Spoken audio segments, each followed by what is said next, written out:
Hello दोस्तों, मैं professor Tausif Singh. Finally दोस्तों कैरी ऑन का ऑफिशियल सर्कुलर ये आ चुका है। दोस्तों अब इस ऑफिशियल सर्कुलर का फायदा किन बच्चों को होगा?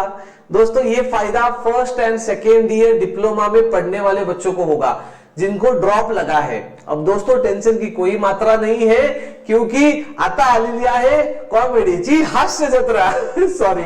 तो अब दोस्तों सबसे इंपॉर्टेंट बात यह है कि आप लोगों को किन किन बच्चों को इसका फायदा होगा ये मैं आप लोगों को बताता हूं।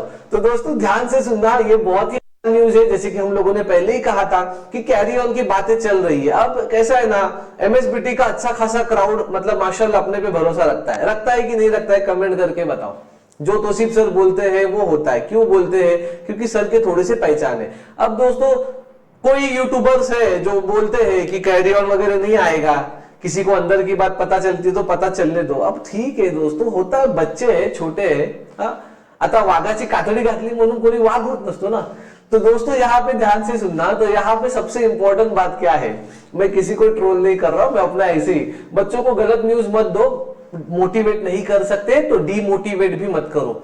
तो दोस्तों यहाँ पर सबसे इंपॉर्टेंट बात क्या है, यहाँ पे सबसे इंपॉर्टेंट बात यह है कि इस ऑफिशियल सर्कुलर के अंदर आपको क्या कहा गया है। तो दोस्तों इस ऑफिशियल सर्कुलर के अंदर का जो सबसे इंपॉर्टेंट पॉइंट है, दैट इज फर्स्ट पॉइंट, दोस्तों इसके अंदर ये कहा गया है कि कैरी ऑन मतलब वन टाइम अपॉर्चुनिटी उन बच्चों के लिए है जिन बच्चों ने मे का एग्जाम दिया था। किन के लिए है? देखो पहला पॉइंट क्या कहता है, अगर आप लोगों ने मे का एग्जाम दिया है, मे 2023 वाला, अगर आप लोगों ने ये वाला एग्जाम दिया है तो आप लोगों को वन टाइम अपॉर्चुनिटी मिलेगा। अरे आता झालेली मेची एग्जाम मागच्या 2 महिन्यापूर्वी, ओके है ना। तो ये बात क्लियर हो गया। अब दोस्तों दूसरा पॉइंट सबसे इंपॉर्टेंट है। दूसरा पॉइंट क्या बोलता है कि ये जो वन टाइम अपॉर्चुनिटी है ये क्या करेगा, इसका ना ये दूसरा तीसरा पॉइंट ना मैं आपको एक साथ समझा देता हूं स्टोरी के माध्यम से। ध्यान से सुनो बच्चों, ये पॉइंट आपको क्या बता रहा है ये इंपॉर्टेंट है। देखो ध्यान से सुनना, दो बच्चों ने फर्स्ट ईयर में एक साथ एडमिशन लिया, दो बच्चों ने फर्स्ट ईयर में एक साथ एडमिशन लिया, बराबर है।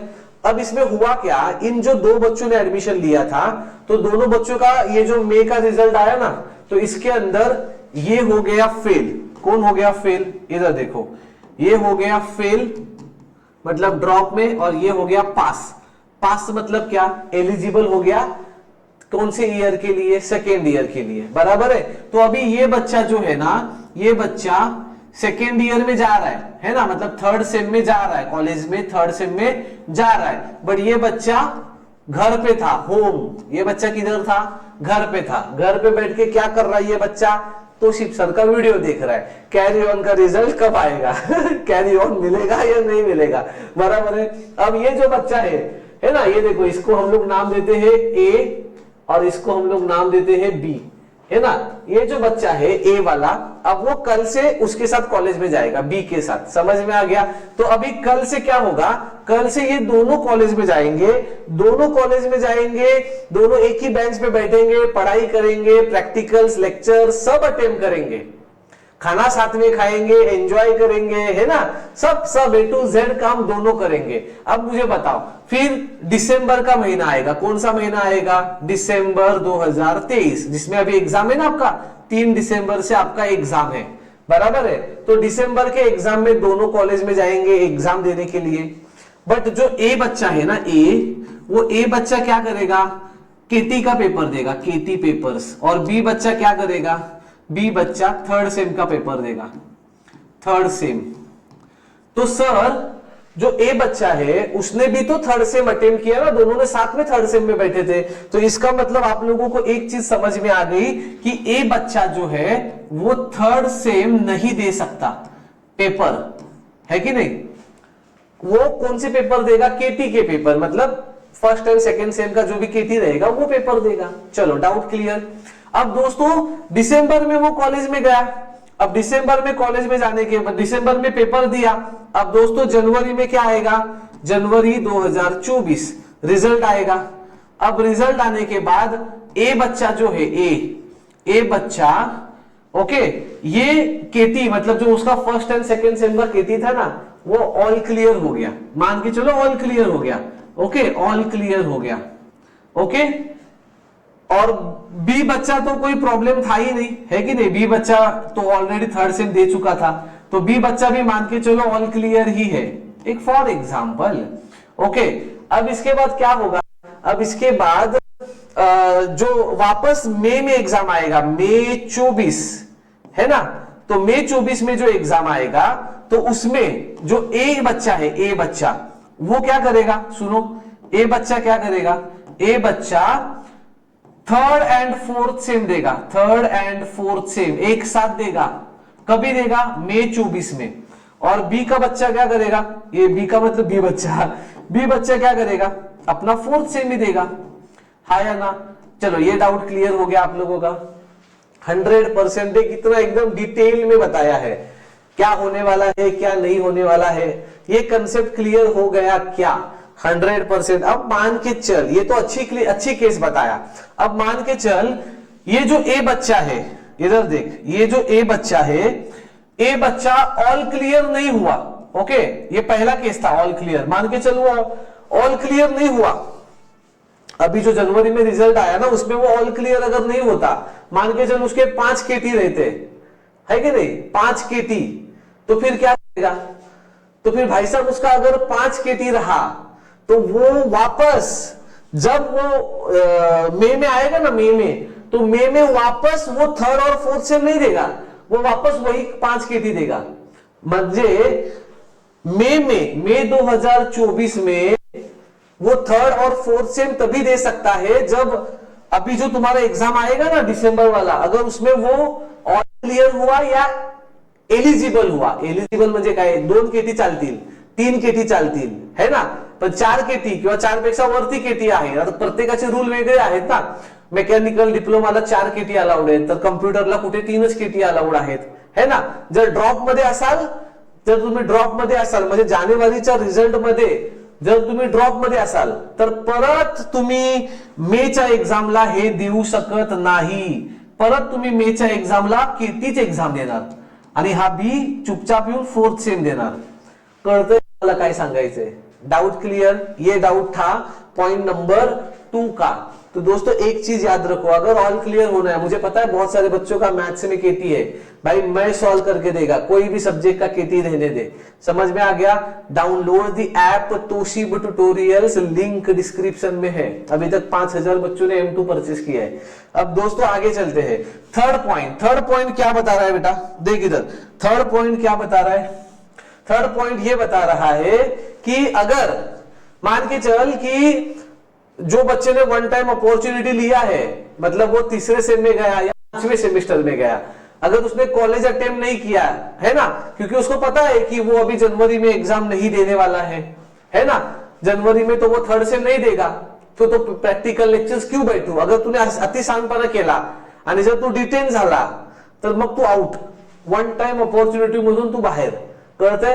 त्यामुळे तुम्हाला भलेही माहिती आहे की तुम्ही आता ही जी जानेवारीमध्ये एक्झाम होणार आहे, ह्या एक्झाम मध्ये तुम्ही थर्ड सेम नाही देणार, पण तुम्हाला प्रॅक्टिकल अटेंडन्स आणि लेक्चर अटेंडन्स 75% ठेवणं कंपल्सरी आहे, समझ में आ गया, मतलब अटेंडेंस में कोई समझौता नहीं है, तो ये पॉइंट उन्होंने यहाँ पे बोला है। अब दोस्तों इसका ये जो चौथा पॉइंट है, अगर आप इसको रीड करोगे तो वही पॉइंट है जो मैंने अभी आपको बताया ना, ये पूरा तामझाम चौथा पॉइंट पूरा वही है, ओके ओके।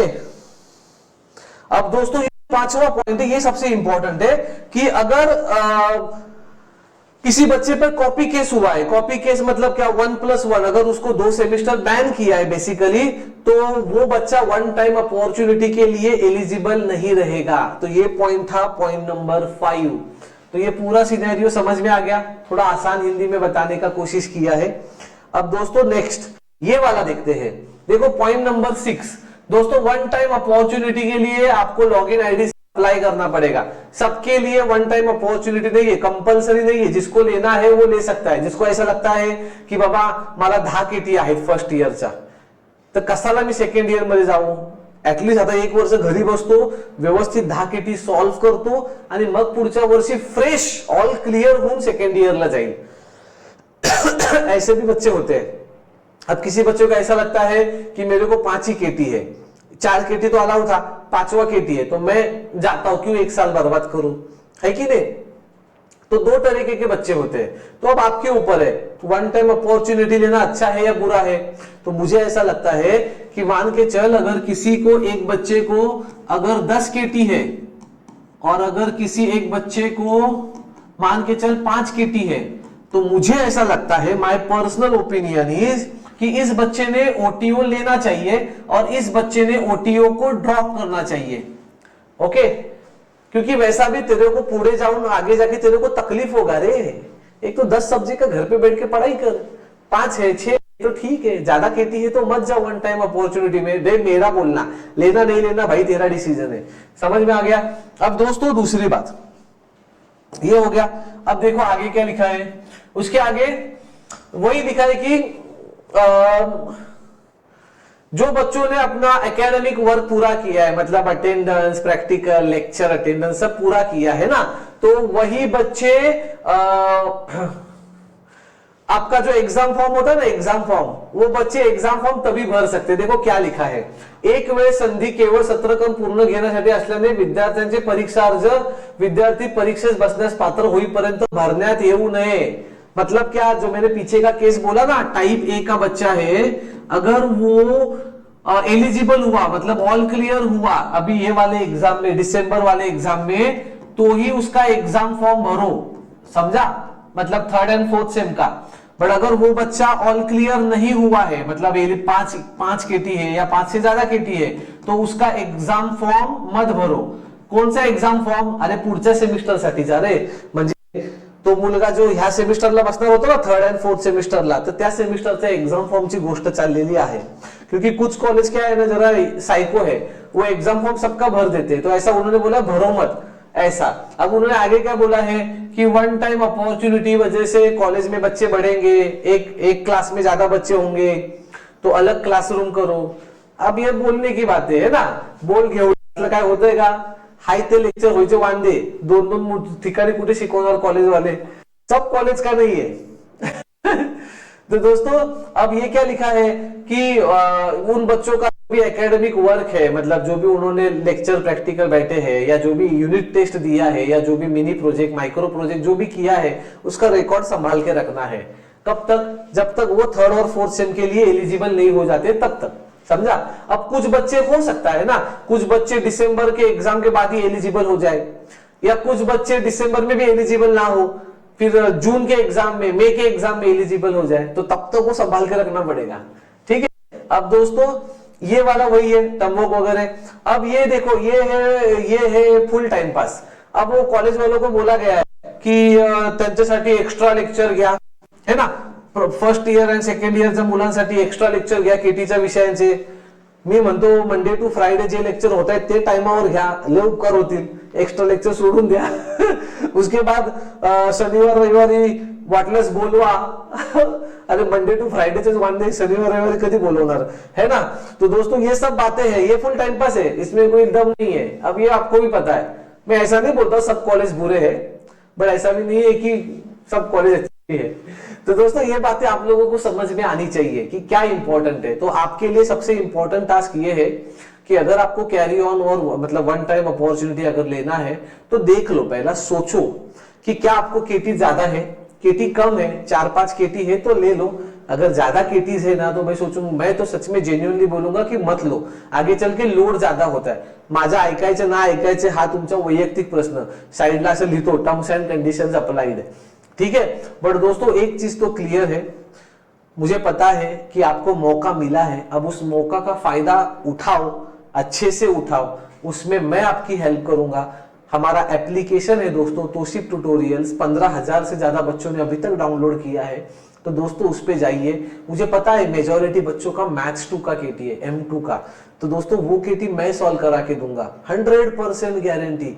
ऐप पे जा, फ्री लेक्चर है, देख, अच्छा लगा तो ले, नहीं तो छोड़ के दे। समझ में आ गया पक्का? तो दोस्तों टेंशन मत लो, बट यस फाइनली आप लोगों को वन टाइम अपॉर्चुनिटी ये मिल चुका है। कॉन्ग्रेचुलेशंस, रात का वीडियो बना रहा हूं, टेंशन मत लो, ऑल द वेरी बेस्ट। कुछ भी रहेगा मैं आपके साथ खड़ा हूं।